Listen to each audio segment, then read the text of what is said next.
देवी भागवत के प्रथम स्कंद के षष्ठों अध्याय यानी छठा अध्याय आपको सुनाने जा रही हूँ, जिसमें वर्णन आता है कि मधुकंटक को विष्णु जी के कर्ण से कैसे उत्पन्न हुए और वो ब्रह्मा जी से युद्ध करने के लिए कैसे तत्पर हुए। मेरे ऋषिगणों ने हे सौम्य, आपने मधु और कंटक के सीधा भगवान विष्णु द्वारा संपर्क महासिंधु में 5000 वर्षों तक युद्ध किए जाने के पहले चर्चा की है।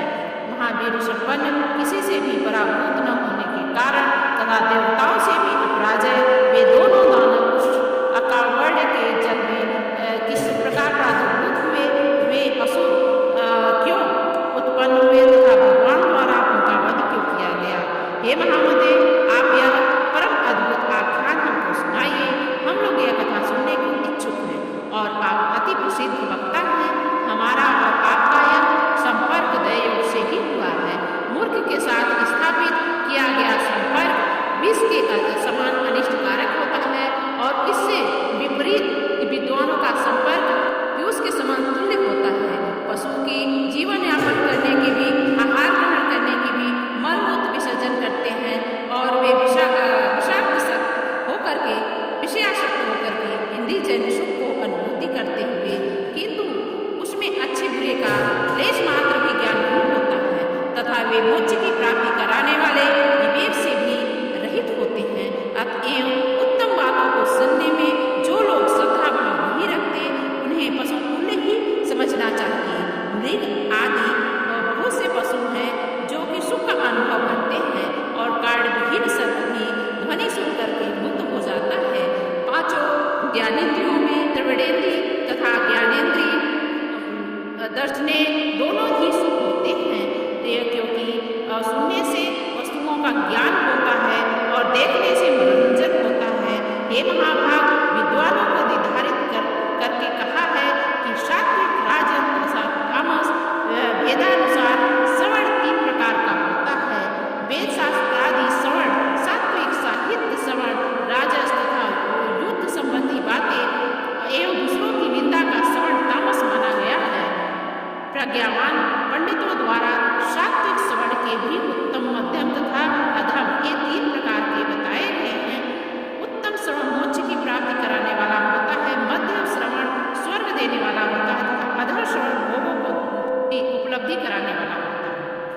विद्वानों ने अच्छी तरह से सोच समझ करके ऐसा निर्धारण किया है। साहित्य भी 3 प्रकार का होता है। जिस साहित्य में स्वीकारा न्याय का वर्णन हो वह उत्तम, जिस साहित्य में विषयों का वर्णन हो वह मध्यम तथा जिस साहित्य में पराई स्त्री का वर्णन हो वो अधम साहित्य माना गया है। शास्त्रों के परम निष्णात विद्वानों ने तामस श्रवण के 3 भेद बताए हैं।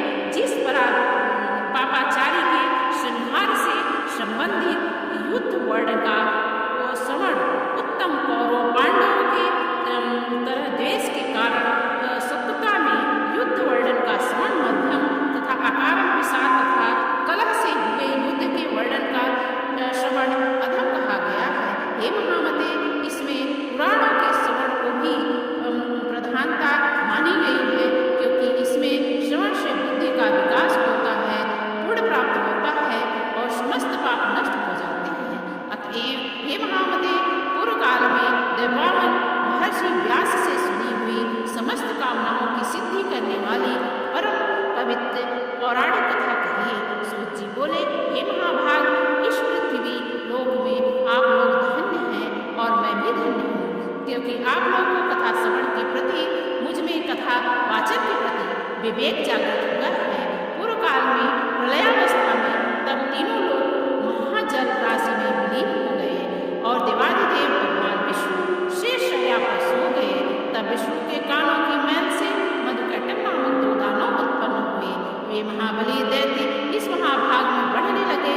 वे दोनों दैत्य क्रीड़ा करते हुए उसी सागर में इधर उधर भ्रमण करते हुए एक बार क्रीड़ा परायण विशाल शरीर वाले उन दोनों भाइयों ने विचार किया कि बिना किसी कारण के कोई भी कार्य नहीं होता है। यह एक सर्वशास्त्रिक परंपरा है। बिना किसी आधार के आधेय की सत्ता कदापि संभव नहीं है।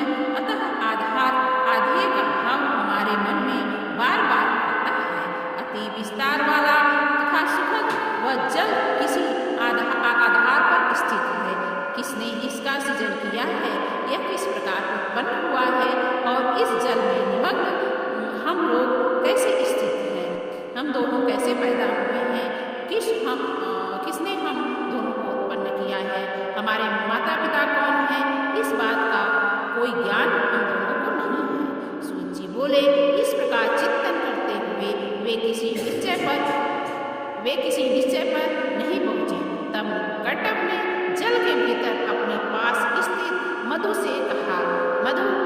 कट्टप बोला, ये भाई मधु, हम दोनों के इस जल में स्थित रहने का कारण कोई अचल महाबली शक्ति है, ऐसा ही माना गया है।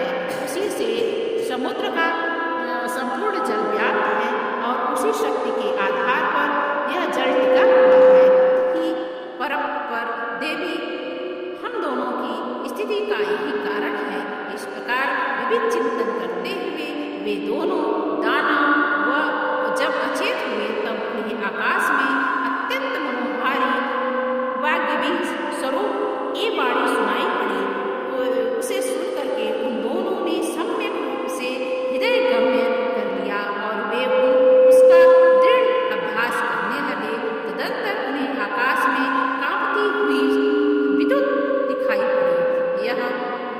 तब उन्होंने सोचा कि निसंदेह यह मंत्र ही है और यह सद्गुण ध्यान ही आकाश में प्रत्यक्ष दृष्टिगत हुआ है।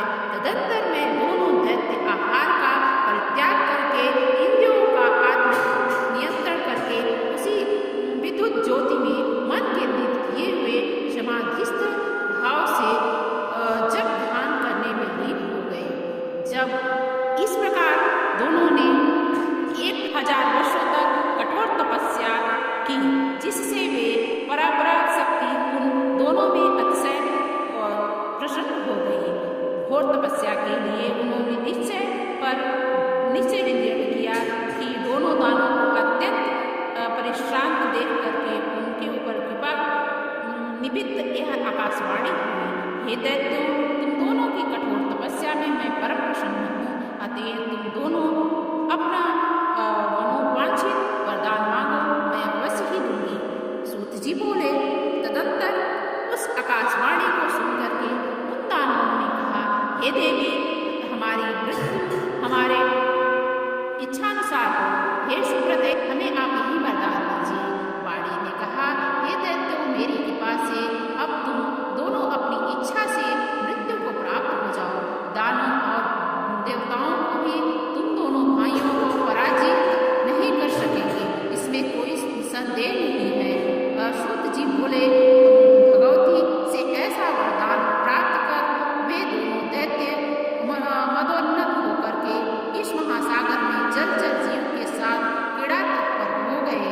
वे विप्र कुछ समय व्यतीत होने पर उन दानवों ने संयोगवश जगत सृष्टि ब्रह्मा विष्णु के कमल के आसन पर बैठे हुए उन्हें देख करके युद्ध को लालसा से उन्हें ललकारते हुए कहा।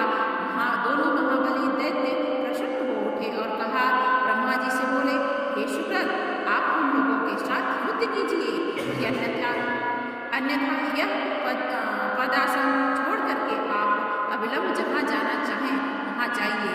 यदि आप दुर्लभ हैं तो इस शुभ आसन पर बैठने का आपका अधिकार कहाँ है? कोई भी वीर नहीं है इस आसन का उपभोग कर सकता है।